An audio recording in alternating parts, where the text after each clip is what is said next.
Filipenses, capítulo 1, os versos 27 a 30.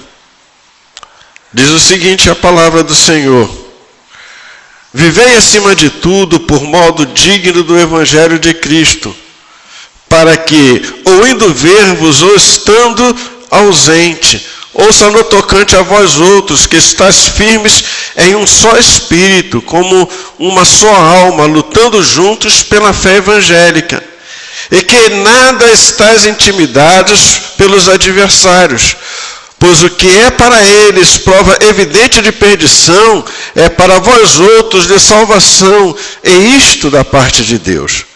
Porque vos foi concedida a graça de padecerdes por Cristo, e não somente credes nele, pois tendes o mesmo combate que viste em mim, e ainda agora ouvis que é o meu. Que Deus abençoe a sua palavra lida. Queridos, o apóstolo Paulo, nos versos de 12 a 26, ele vai apresentar para a igreja de Filipos, e ele vai dizer para a igreja que para ele, o que importava, o que era importante para ele, é que o evangelho era pregado, que o evangelho fosse pregado. E ele vai dizer, por discórdia, contenda, ou por boa vontade e amor, mas o que importava é que o evangelho fosse pregado. Mas ele vai dizer o que alegrava o coração dele, o que o tornava alegre, era que o evangelho ele deveria ser pregado e Cristo ser glorificado.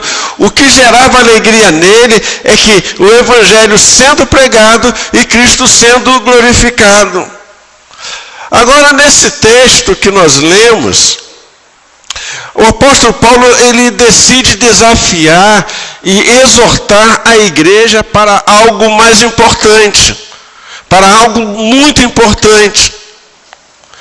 E qual é este algo muito importante que Paulo ele decide exortar e desafiar a igreja? Isto é, viver de forma digna do Evangelho de Cristo.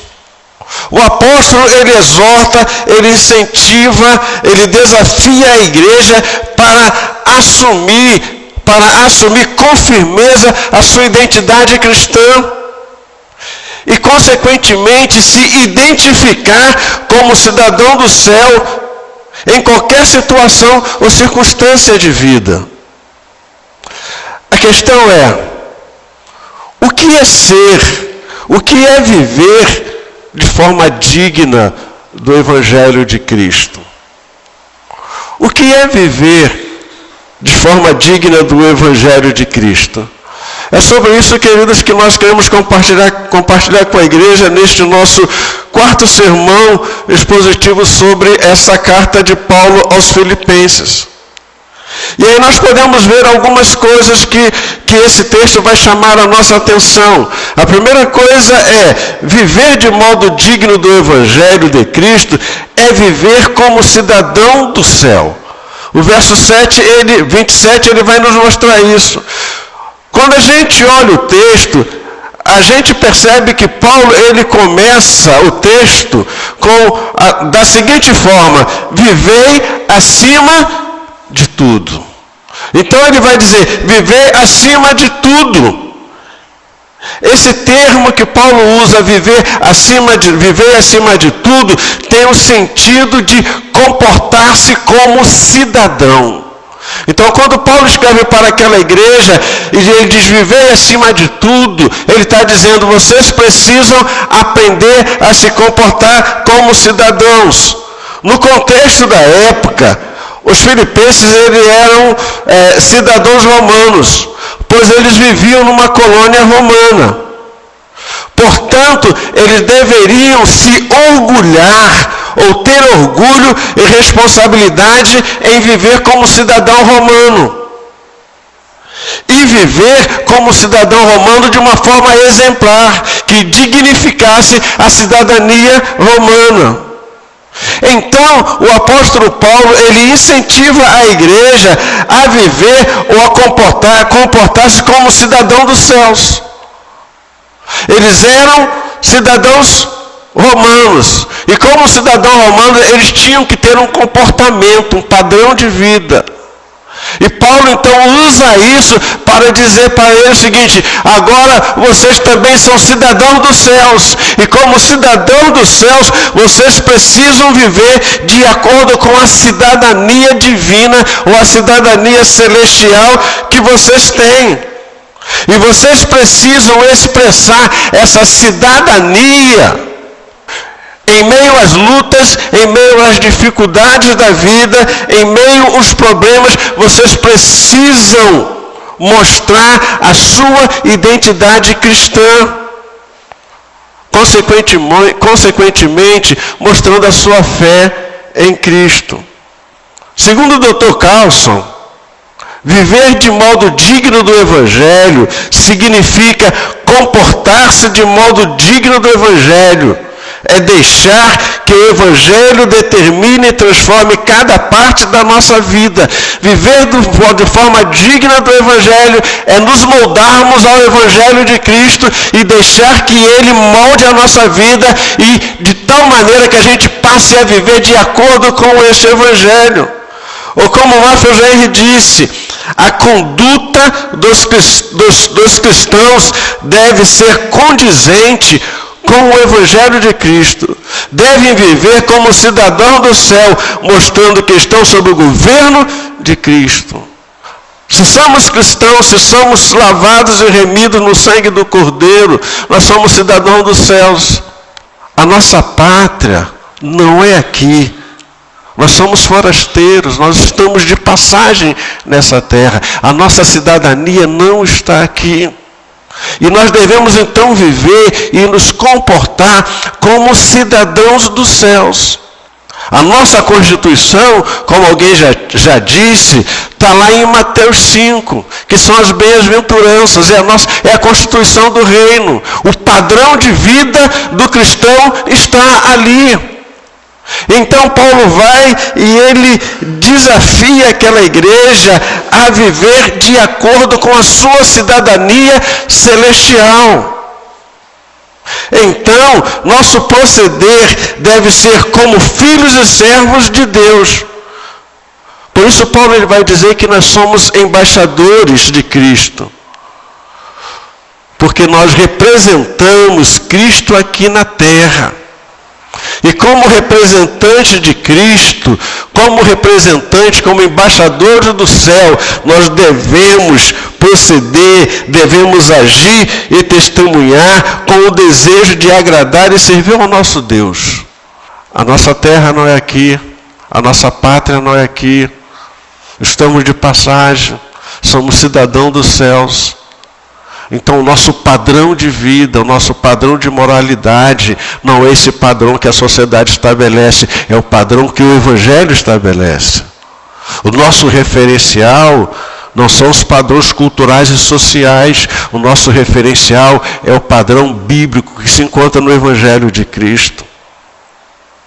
Em segundo lugar, viver de modo digno do Evangelho de Cristo é lutar pela unidade e pela fé evangélica. Viver de modo digno do Evangelho de Cristo é lutar pela unidade e pela fé evangélica. O verso 27 também vai falar sobre isso. O apóstolo Paulo, ele afirma que para vivermos de forma digna do Evangelho, precisamos fazer algumas coisas práticas, algumas coisas muito práticas. E quais são essas coisas práticas que Paulo diz que nós precisamos fazer para vivermos de forma digna? Ele vai dizer, é preciso demonstrar para a sociedade que somos um povo unido com um único objetivo. A sociedade precisa ver que somos um povo só. Que somos um povo unido e que temos um único objetivo. Jesus disse que o mundo conheceria que somos seus discípulos se nos amássemos uns aos outros. O referencial que Jesus deu para que a sociedade nos conhecesse, não era a nossa capacidade de pregar, não era a nossa capacidade de louvar, de adorar, de ter um louvor arrebatante. Ele vai falar que o que vai nos tornar conhecido pelo mundo é quando nós aprendemos a nos amar uns aos outros, a amar o irmão como ele amou. O que Paulo quer dizer é que nós não estamos em competição com outras comunidades cristãs, nós não competimos com outras igrejas. Eles não são nossos adversários, eles não são nossos inimigos, eles não são nossos concorrentes. Somos um povo só. Temos um único Deus, temos um único Senhor. Então, para Deus, não existe batista, não existe presbiteriano, não existe neopentecostal, não existe pentecostal. Para Deus existe um povo que foi lavado e remido no sangue do Cordeiro. Este é o povo de Deus.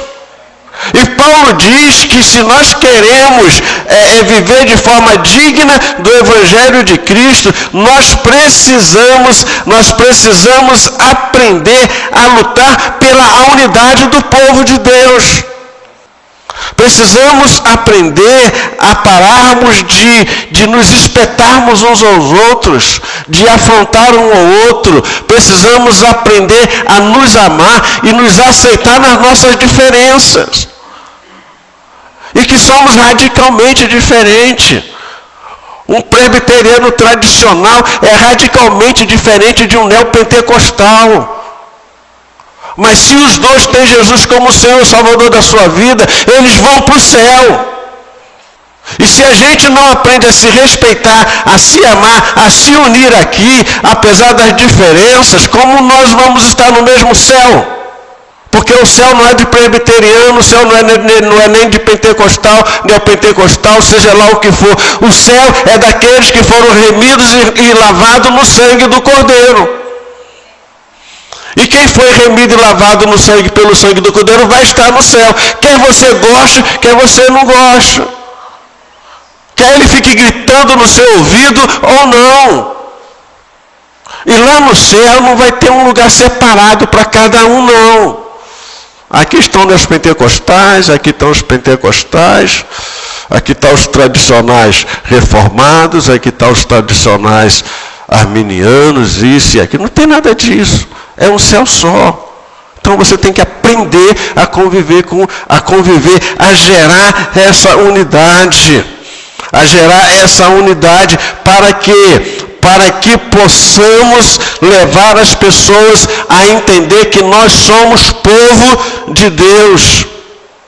Precisamos entender isso. Nossa missão, ela é independente, nossa missão independentemente de onde estamos, é proclamarmos as virtudes daquele que nos chamou das trevas para a sua maravilhosa luz. É a nossa missão, é o nosso objetivo. Nós fomos salvos para isso. Não foi para ficarmos brigando uns com os outros, querendo discutir quem tem a melhor doutrina, quem tem o melhor isso, quem tem o melhor aquilo.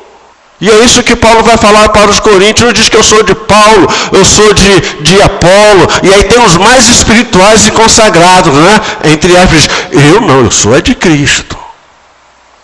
Eu sou de Cristo. Eu não sou nem de Paulo, eu não sou nem de Cefas, eu não sou nem de Apolo. Eu sou de Cristo. Esse era o pior grupo que tinha. Eu sou presbiteriano, eu sou batista, eu sou isso e aquilo. Vai tudo para o inferno. A não ser que você seja de Cristo. Eu lembro a história de um seminarista que ele começou a discutir com um pastor da igreja. Pastor muito radical, e o pastor virou para ele, olha, a igreja presbiteriana tem a melhor doutrina. Ele, eu concordo. A igreja presbiteriana tem a melhor forma de governo.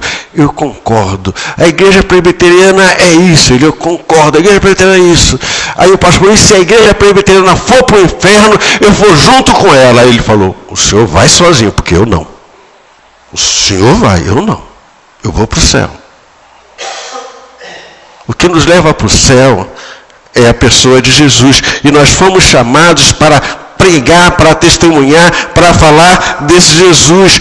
E para isso nós precisamos aprender a trabalharmos juntos, como um só povo, com o único objetivo, tornar Jesus conhecido, fazer com que Jesus seja glorificado nas nossas vidas e na vida das pessoas.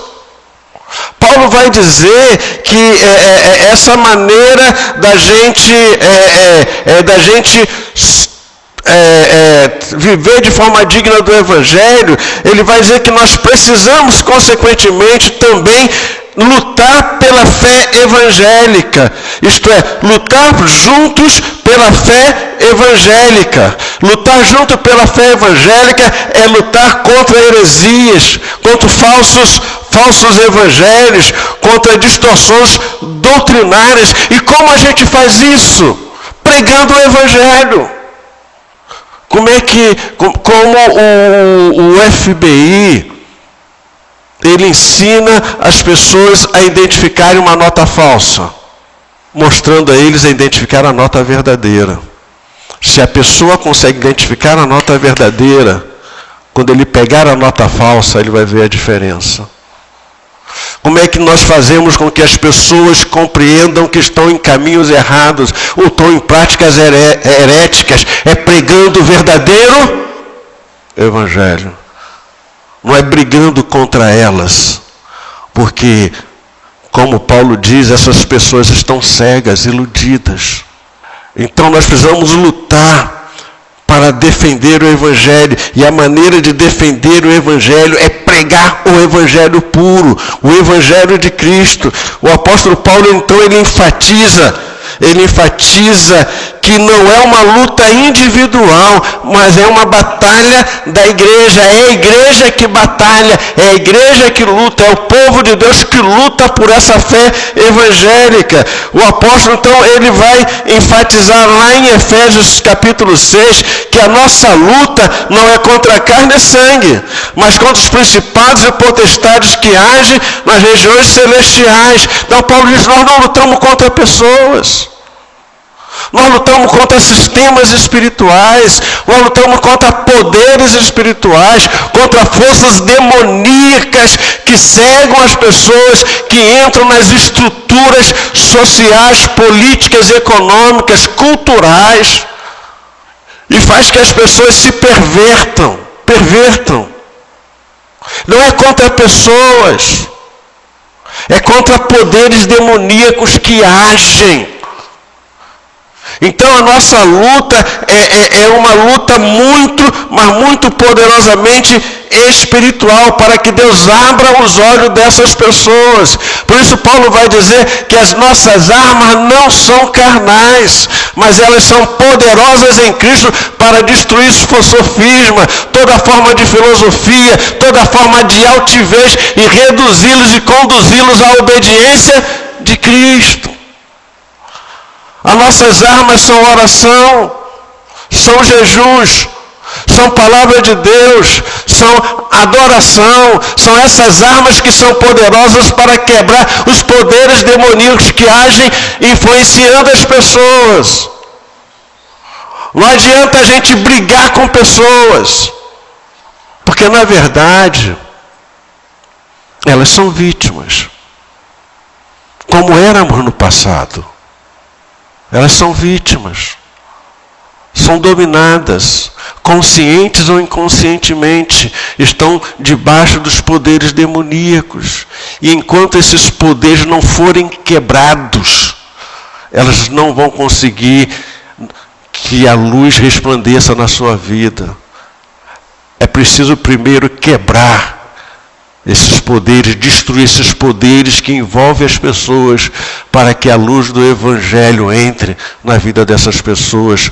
Paulo diz então que nós precisamos lutar, e essa luta, ela não é apenas uma luta intelectual, não é uma luta que você ganha pelo argumento. Pelo argumento você vai convencê-la que ela perdeu, que ela não tem melhores argumentos contra você, mas ela não vai ser convertida. A nossa luta Não é apenas uma luta intelectual, mas moral e espiritual para transformar uma sociedade completamente alheia a Deus, completamente imoral e amoral, uma sociedade completamente cega, dominada, sem percepção. Eu não sei se vocês viram esses dias o vídeo de uma jornalista e ela dizendo, né? Eu não entendo, né? Com um risinho sarcástico, eu não entendo, né? Que os mísseis que o Irã lança em Israel, ele só consegue matar algumas pessoas. Eles só matam algumas pessoas, só. Eu não entendo isso.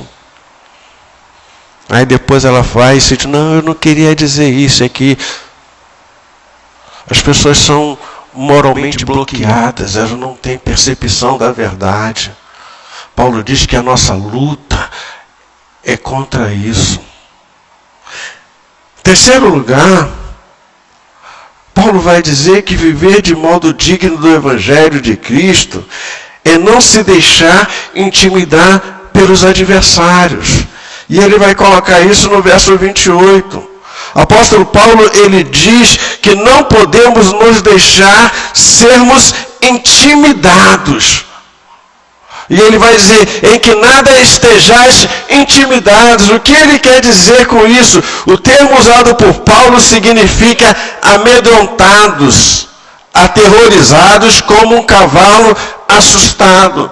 Paulo está dizendo para aquela igreja o seguinte, olha, vocês estão passando por sofrimento, por perseguição, por lutas, mas eu quero dizer para vocês o seguinte, que vocês não se deixem intimidar, que vocês não se acovardem diante da perseguição, diante dos seus adversários. Isso é, mesmo diante das perseguições e oposições, devemos demonstrar uma coragem intrépida. Mesmo quando tudo se levanta contra nós, quando tudo se levanta contra a nossa fé, nós precisamos ter coragem de testemunhar e de viver o Evangelho. Nós não podemos ficar com medo e recuar diante da oposição. Nós não podemos recuar.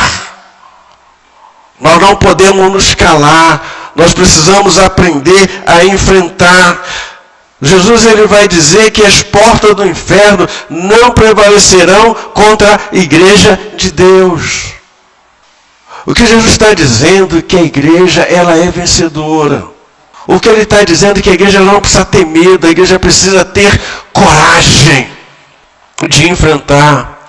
Aonde é a porta do inferno, aonde é um local dominado por Satanás, Jesus está dizendo o seguinte, a igreja chega lá e arrebenta com tudo, e derruba com tudo. Nada prevalece de pé diante da igreja. Reverendo Jeremias, ele conta que uma igreja estava com problemas sérios. E ela foi convocada para orar durante vários dias, para Deus dar uma resposta, uma solução. E aquela igreja orou durante muito tempo para aquela solução. E o pessoal ia todo dia para a igreja orar. E o problema foi resolvido, o pessoal parou de orar, parou de ir na igreja, nos dias de oração, aquele negócio todo.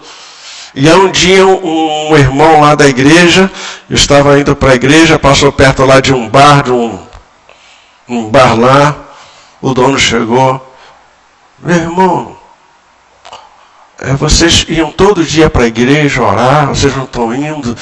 E o irmão falou, não, é o seguinte, estava com um problema na igreja, a gente orou, a gente veio orar, a gente vinha para a igreja para pedir uma solução e Deus resolveu, nós paramos. E o rapaz, o dono do bar lá falou, meu irmão, volte a orar. Enquanto vocês estavam orando, a criminalidade acabou aqui no bairro. Se Deus tem que mandar problema para a igreja orar para resolver o problema do bairro. Queridos, se nós entendêssemos o quão poderosos nós somos quando decidimos a orar. Se a gente conseguisse entender o que acontece quando o povo de Deus se junta para orar, para buscar a Ele, para se derramar, se a gente entendesse o poder que é liberado, se a gente entender a transformação que acontece em volta. Por outro lado, uma igreja tinha um ponto de drogas em frente à igreja. E aquilo atrapalhava a igreja, atrapalhava aquele negócio todo. E aí um dia o pastor, ele resolveu lá conversar lá com o chefe da boca de fumo. E ele foi lá conversar com o chefe da boca de fumo. Meu querido, seguinte, ó, vocês estão com a boca aqui em frente da igreja, isso está atrapalhando a igreja. Será que vocês não podiam ir para outro lugar, não? E aí o chefe da boca de fumo olhou para o pastor e perguntou para ele: vocês não oram, não? Vocês não oram, não? Por isso que Paulo diz que a nossa luta não é contra sangue, nem contra carne, é contra poderes, principados. E eles sabem. Satanás teme muito mais as nossas orações do que a nossa pregação. Satanás teme muito mais as nossas orações do que o nosso louvor. Porque ele sabe que quando a gente se ajoelha, quando a gente se prostra diante de Deus, o impossível acontece. O impossível acontece. Só que a gente, muitas vezes, na maioria das vezes, nós não entendemos. Paulo diz então para a igreja: não se acovardem, não fiquem com medo, tenham coragem. Segundo o apóstolo Paulo, viver de forma digna do Evangelho inclui coragem para enfrentar a oposição ao Evangelho. Inclui coragem de ser crente nas situações mais difíceis da vida. Mesmo diante de oposição, mesmo diante de perseguição, não importa. Ele diz: vivam o Evangelho, vivam de forma digna, não neguem a sua fé, honrem a sua fé. Porque Paulo, ele incentiva aquela igreja a não se deixar intimidar, porque Paulo incentiva aquela igreja a não ter medo de testemunhar, de viver a sua fé em Cristo, de se comportar como cidadão dos céus, mesmo nas mais diversas dificuldades. Porque ele desafia a igreja a não se deixar intimidar pelos adversários. Porque a perseguição que sofremos, entenda isso, porque a perseguição que sofremos revela a perdição dos nossos adversários. A perseguição que sofremos revela a perdição dos nossos adversários. Olha o que o apóstolo Paulo vai dizer: pois o que é para eles prova evidente de perdição, é para vós outros de salvação, e isto da parte de Deus. O que isso significa? Significa o seguinte: a oposição ao Evangelho é prova de juízo sobre os inimigos da cruz. A oposição ao Evangelho é prova de juízo contra os inimigos da cruz, contra os inimigos de Cristo. A perseverança e coragem dos crentes diante da oposição é uma das evidências que eles são salvos. A nossa coragem é enfrentar a perseguição. A nossa coragem é enfrentar a oposição. A nossa coragem em sofrer por causa do Evangelho é prova de que somos salvos. Consequentemente, a resposta à perseguição revela quem é de Deus e quem não é. A perseguição, e é aquele cântico que a gente canta, né, de vez em quando, né? A perseguição não, o quê? Não parou a igreja. A perseguição vai mostrar quem é quem. A oposição vai mostrar quem é quem. Quem é salvo, ele vai estar disposto até a morrer por causa de Cristo. Mas quem não é, ele vai negar. contam que na guerra a igreja estava reunida, soldados alemães chegaram com metralhador em punho e falou para todo mundo: olha, quem não é crente aqui, quem não é crente, pode sair, porque nós vamos matar todos os crentes. Aí saiu um monte de gente. E aí ficou meia dúzia de gato pingado lá. E eles perguntaram, engatilharam a arma: vocês são crentes realmente? São. Nós vamos matar vocês. Não, nós somos. Tranca a porta, trancou tudo. Depois que trancaram tudo, eles baixaram a arma, tiraram o capacete e falaram: bom, agora nós podemos orar juntos. Nós também somos servos do Senhor. Fico imaginando, né, se traficante entrasse aqui, acho que talvez nenhum pastor ficaria. A perseguição é prova. Por isso Jesus vai dizer: ser fiel até a morte. Ou as versões mais antigas, que são melhores, dizem: ser fiel, se necessário for, até a morte. Se for preciso morrer, seja fiel. Seja fiel. Porque ela vai revelar se você é de Deus ou você não é de Deus. Se qualquer coisa te afasta de Deus, se qualquer coisa te empurra para fora da igreja, se qualquer coisa, isso revela que você não é de Deus. Porque quem é, ele vai enfrentar as lutas, as dificuldades e vai permanecer fiel. E em quarto e último lugar, viver de forma digna do Evangelho revela a compreensão da graça de Deus. Os versos 29 e 30 vão mostrar isso. Viver de forma digna do Evangelho revela a compreensão da graça de Deus. O apóstolo Paulo, ele vai falar aqui de duas graças. Ele vai falar da graça de padecer por Cristo e da graça de crer em Cristo. Ele fala que há duas graças que foram disponibilizadas para cada um de nós. A graça de padecer por Cristo e a graça de crer em Cristo. Normalmente, nós valorizamos e enfatizamos a graça de crer em Cristo. Pela graça sois salvos mediante a fé. Nós enfatizamos isso, crer em Cristo é uma graça, fomos salvos pela graça de Deus. Ele nos levou a crer nele, ele gerou fé em nós para que pudéssemos crer nele e consequentemente sermos salvos. E então nós enfatizamos esta graça e rejeitamos a outra graça, que é a graça de sofrer por ele. Mas Paulo diz que essas duas, sofrer por ele e crer nele, são duas graças. É a mesma graça, ou podemos dizer, as duas faces da mesma moeda. O que Paulo ele vai nos mostrar? O que Paulo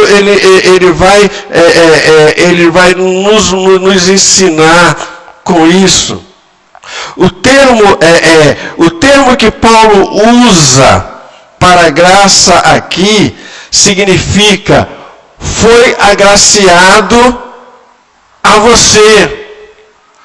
Ou, traduzido de uma forma melhor para o português, vocês foram agraciados. Paulo está dizendo para a igreja de Filipe o seguinte: vocês foram agraciados por receberem um presente de Deus, que graça é presente, é um dom. Vocês foram agraciados por Deus por sofrerem ou para sofrerem por Ele. Deus concedeu à igreja a graça de sofrer por Ele. O que isso significa? Significa que o sofrimento é apresentado não como maldição, mas como um presente da graça de Deus. Sofrer por Cristo não é maldição, é É graça de Deus. Pedro ele vai fazer referência ao seguinte: mas ninguém sofre como ladrão, como maldizente, como isso. Mas se você sofre como cristão, se você sofre por causa da sua fé em Cristo, se você perde o emprego por causa do Evangelho de Cristo, por você ser como cristão, se você não aceita a propina e perde um contrato fabuloso porque você fala que você é servo de Deus e não se sujeita a isso, se você sofre percas por causa da sua fé, Paulo diz que isso é graça. É graça. É graça. Não é maldição. É graça de Deus. Assim como crer é um dom de Deus, sofrer por Cristo também é um dom de Deus, também é um presente de Deus, também é uma graça de Deus. Jesus vai dizer, quando vos perseguirem, regozijai-vos quando vos perseguirem, regozijai-vos porque se perseguirem a mim, vão perseguir a vocês. Então se alegrem porque estão sendo perseguidos, porque vocês só estão sendo perseguidos, porque vocês estão se identificando comigo. Porque se você não se identificar comigo, você não vai ter perseguição, você não vai ter problema nenhum. Porque as pessoas vão te oferecer propina, você vai aceitar. A prefeitura, o governo federal, o governo estadual vai oferecer um contrato para você. R$1 milhão. Você fica com 300 e 700 fica com eles. E você vai receber isso numa boa. Mas se você for fiel a Cristo, eles vão te oferecer e você não vai aceitar. E provavelmente ele não vai deixar você aceitar mais nenhum contato em lugar nenhum. Então Paulo diz que isto é graça de Deus. A fé e o sofrimento estão unidos. Quem crê verdadeiramente estará disposto a sofrer por esse Cristo em quem você crê. Se você verdadeiramente crê em Cristo, você vai estar disposto a sofrer por causa da sua fé nele. Mas se você não crê verdadeiramente, no primeiro problema, na primeira dificuldade, você pula fora. Quando se exigir integridade, fidelidade, santidade, você vai pular fora. Mas os verdadeiros serão fiéis. Então Paulo diz, foi nos concedida a graça, é graça. Se você está sofrendo por causa de Cristo, celebre a Deus, porque isso revela que você é dele. Mas se você não está sofrendo por causa de Cristo, bota a sua barba de molho. Ou você é muito abençoado, ou você está com um problema sério. Apóstolo Paulo, então, ele vai incentivar aquela igreja, no meio de toda a tribulação, de todo o problema, de todas as lutas que eles passam. Apóstolo Paulo ele vai incentivar aquela igreja e ele vai dizer, pois tendes o mesmo combate que vistes em mim, e ainda agora ouvis que é meu. O apóstolo Paulo, ele usa a palavra combate, que é usada para descrever lutas atléticas ou conflitos intensos, indicando esforço, resistência e luta espiritual. Ele vira para a igreja o seguinte, olha, vocês precisam ter o mesmo combate que vocês viram em mim. E que vocês têm ouvido agora, que eu estou preso, mas eu continuo combatendo, lutando, eu não cedo. Eu não desisto. Eu luto pela fé evangélica, eu luto pelo Evangelho. E o que vocês estão vendo em mim, pratiquem isso, vivam isso. Me usem como modelo, como padrão. Se lembrem com isso, ele vai falar, sede meus imitadores, porque eu sou de Cristo. E ele fala a mesma coisa para a igreja dos Filipos. Me imitem. Façam façam o que eu faço. Ele se coloca como um modelo ou como um exemplo de um combatente, de alguém que tem lutado pela fé evangélica, lutado para viver uma vida digna do Evangelho. E ele diz para eles: olhem para mim, olhem para o meu exemplo, olhem para o meu modelo e façam o mesmo. E ajam da mesma forma. Assim como eu tenho lutado, lutei quando estava com vocês, agora que eu estou preso, eu continuo lutando. Vocês viram, e agora vocês ouvem. Vocês viram, agora vocês ouvem. Façam a mesma coisa. Combatam com a mesma veemência. Combatam com a mesma intensidade. Lutem com a mesma intensidade. Então, ele incentiva a igreja para tê-lo como modelo, como exemplo. E assim como ele lutava, eles deveriam também fazer a mesma coisa. Entenda, Paulo, ele não exigia da igreja aquilo que ele não fazia. Ele dizia: o que eu estou pedindo para vocês fazerem é o que vocês viram primeiro e agora vocês ouvem. Façam o mesmo. Façam o mesmo. O apóstolo Paulo, ao incentivar a igreja de Filipos a viver de forma digna do Evangelho de Cristo, o apóstolo, ele está dizendo, tanto para eles quanto para nós, que nossa conduta deve ser coerente com o nosso chamado. Se fomos chamados para sermos cidadãos do céu, precisamos viver como cidadão dos céus. Nossos filhos, nossos cônjuges, nossos familiares, em primeiro lugar, precisam ver em nós, através do nosso comportamento e modelo de vida, que nós somos cidadãos dos céus. Portanto, não pode haver dicotomia entre aquilo que dizemos e aquilo que somos, ou aquilo que fazemos, mas sim uma consistente e coerente vida fundamentada na fé em Cristo, em que as pessoas olhem para nós e vejam que nós vivemos de forma digna do Evangelho de Cristo. O apóstolo Paulo, ele desafia e incentiva a igreja para viver de forma digna do Evangelho. E esse mesmo desafio que ele fez àquela igreja primitiva é o mesmo desafio que ele faz para a igreja hoje.